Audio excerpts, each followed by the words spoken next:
Redline Logbook here for Wistoria Chapter 21, and I was actually wrong. Like last chapter, I assumed there's no way Will can win even with all the testing, but apparently he can. There's been a whole lot of talk about how the fact that Will is getting full marks in every single exam so far, and which means he's been getting full credits for every single exam. And so the talk is how Will be the first incompetent to ever graduate to the tower. Professor Elzia, the girl with the sleepy eyes, is even congratulating Professor Watkins because the student he focused so much of his attention and time on for the last 6 years is about to graduate. The only individual who seems to be annoyed by this is Professor Edwards, who in the background is listening to all these talks about Will graduating and is getting more and more irritated. As for Will, he's currently in the library studying, and he looks like he's about to collapse because that's all he's ever been doing since the test has begun. Studying, taking tests, studying, taking tests. That's how he's been getting full marks, but at the same time, that's exhausting. On top of that, he also went back in the dungeon and killed Nabaris. Yeah, so because the expedition part of the exam was cancelled because of what happened, they decided to redo it in the middle of test taking. So Will and his group were actually able to go into the dungeon and get those points. So that was nice of the teachers. They actually fulfilled their job, even though things kind of went sideways the first time. And so now, Will has successfully racked up almost enough points to graduate. He is literally 1 point away from graduation. He's got 7,199, and of course he needs 7,200. And this final exam, the Edwards exam, is worth 6 points. So as long as he gets full marks or even a near failing grade on this exam, he will pass into the tower. Losty then shows up and plucks a gray hair from Will's head. Of course, Lynette freaks out about this because apparently she wants to be the one doing that. I don't really understand this. I'm assuming this is probably some kind of Japanese thing where a woman helps her husband out with his gray hairs or whatever. I don't know. It doesn't make sense to me culturally, so it's got to be a Japanese thing. The point is, Lynette is jealous. That's all that matters. Since they were talking about the first and second expeditions, that's when Will then asked, "Hey, does anyone know who that guy carrying the bags was with the king?" And Lousy, with a very disgusted look on his face, so I'm assuming he has bad blood with these people, says he's probably a member of the Finn clan. So Finn isn't just this dude's name, it's the entire name of all of their race. And apparently they're a race of small people who can't use magic, but for longer than the humanity has, longer than the mages or the elves, they've been going into the dungeon, and because of that, they are the best guides you can have. So if you want to go into the deep parts of the dungeon, you basically hire a member of their clan, which means we're most likely going to meet a Lily. Because if Will's team are going to go into the dungeon, into the deeper ends, then obviously they're going to need a guide themselves. That's when Finn shows up in the principal's office and basically says, "Hey, well, how you doing?"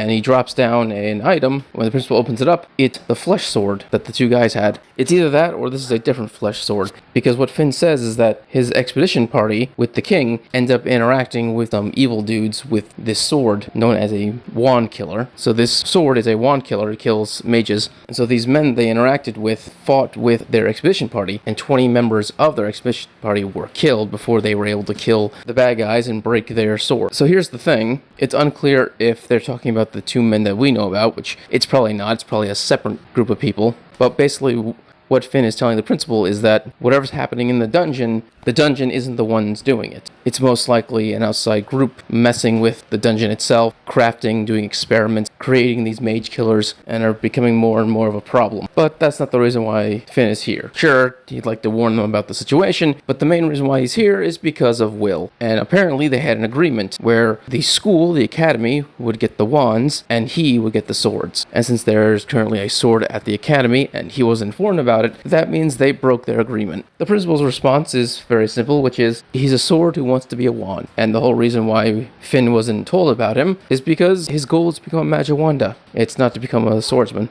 This causes a very awkward silence where the two of them just stare at each other for a unnecessary amount of time. Finn is the first one to finally speak and says, "Okay, I'll let him stay for now, but I'll keep my eye on him." The principal agrees because it's clear they both know what is needed to stop the heavens is both a wand and a sword. So now Will has basically been picked out by an entirely separate group altogether, the Finns. Can't imagine that's not going to go straight off a cliff somehow.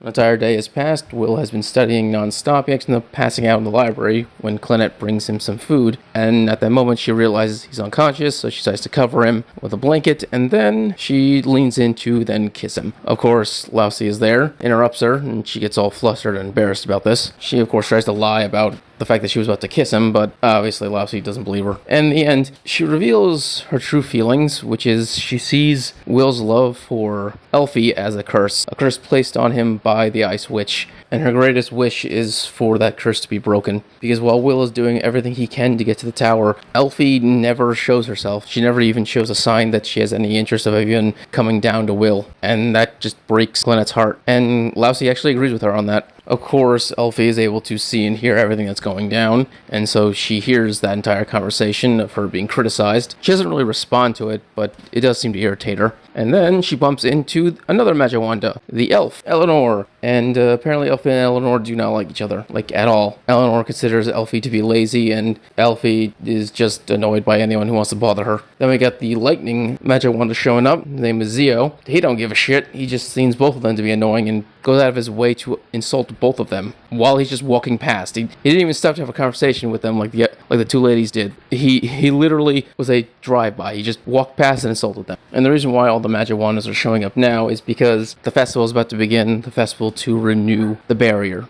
where the 5 Majawandas once a year have to create a new barrier to stop the sky from basically falling. 100% bad stuff is going to happen at that festival. There's no doubt in my mind that those evil mages are going to do what they're going to do. Professor Edward is then in his office staring at his questions for his exam, and he decides to just cast them out the window, because the next day, when the final exam is taking place, Professor Edwards says all 6 credits will rely on one question. That's right, his final exam is literally just one question. And that one question is, explain what magic is. This question is both easy and hard, because magic is fundamentally just a thing that people do. It's kind of like breathing. So explaining the process of magic can be done, but it's something that you have to literally experience on a daily basis and think about to be able to answer this question. So as a result of this, most of the students can answer this question, many cannot, but the one who definitely can't is the one who's never used magic, Will. Will starts to freak out, but then he remembers Elfie's face, and then he starts jotting down a bunch of stuff, what he thinks of magic, how it makes him feel, his sore overcoming it, and at a certain point, he stops and realizes that this isn't the answer to the question.